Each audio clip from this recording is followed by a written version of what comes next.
Hi, I am Sankalp Mishra, and today we will be analyzing the first and second tranche of the COVID 19 relief package announced under the Atmanirbhar Bharat Abhiyan.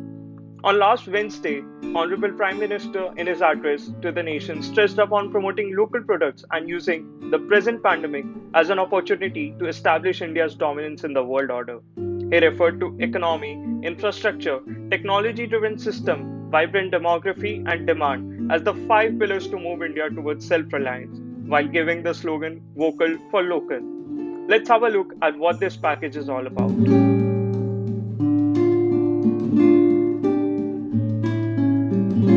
The term Atmanirbhar does not allude to the Nehruvian era or the license Raj days.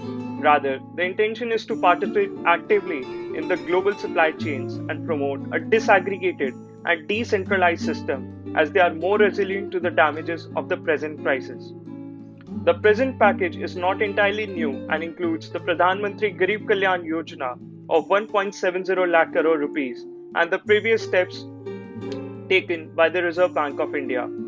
It is important to note that RBI exclusively controls the monetary policy, while government controls only the fiscal policy. The package is structured in a way that it includes the RBI's reformative measures. According to a report, RBI's decisions amount to an additional liquidity of 8.01 lakh crore since the start of COVID-19 crisis. Also, the announcement that packages almost 10% of the GDP has created a confusion. To clear the air, we need to understand that the GDP is the total monetary value of all goods and services made in a country in a given year. The monies owned by the government is actually called budget, and it was actually 30 lakh crores last year. Hence, it sounds impossible that a government can earmark such a large chunk of budget as a relief package. It is important to understand that the government has announced a heavily credit or loan focused package. The package allocated 3 lakh crores collateral free automatic loans for micro, small, medium enterprises, which will be given for a 4-year tenure with a 100% credit guarantee. Also, they would be exempted from paying the principal amount for 12 months. Definition of micro, small, and medium enterprises has also been changed. The revised definition depends on investment and annual turnover rather than the earlier classification based on investment in plant and machinery equipments. An additional 20,000 crore subordinate debt has also been allocated where the enterprises are already performing well have been given an equity infusion of 50,000 crores. Also, government procurement tenders up to 200 crores will disallow foreign companies as a part of the Atmanirbhar Bharat Abhiyan, citing the reason that Indian companies bear unfair competition from global players. There should have been a more clarity on the reform announced by the finance minister on this front. This reform might cause problems in specialized sectors where there are no real Indian suppliers, such as healthcare and science technology. Local has to be sector based and not a blanket cover on all the sectors. 30,000 crore has been allocated to the stressed non-banking financial companies like Muthoot Finance and Mahindra Finance, which has been facing trouble raising money due to the market gridlock. This, combined with the LTRO's plan, might bring liquidity to the market. Also, a liquidity injection of 90,000 crore has been made in the form of loans to power distribution companies that were not able to generate cash flow due to the demand reduction. This is in fact not reducing the burden but rather shifting the liability on the PFCs. Most essential need is to bring more liquidity and increase consumption and then focus on investments.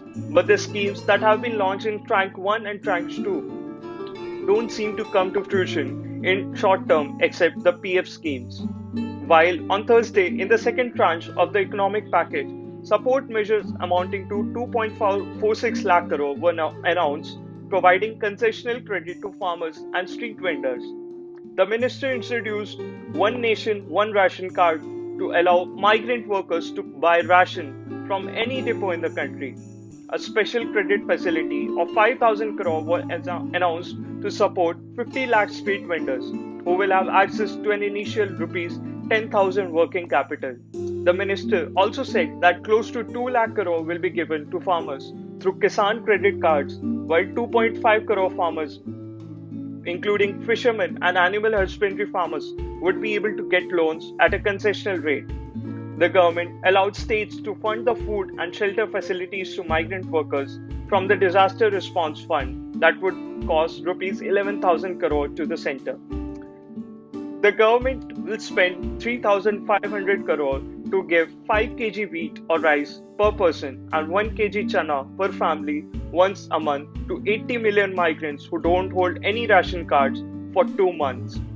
Barclays chief India economist suggests that actual fiscal impact accounting from Wednesday's and Thursday's announcement is only 66,500 crores only. The major emphasis has been on the supply side of the economy. Many have argued that a more direct support to simulation was necessary. The timeline required for relief is different from the timeline in which the credit will come.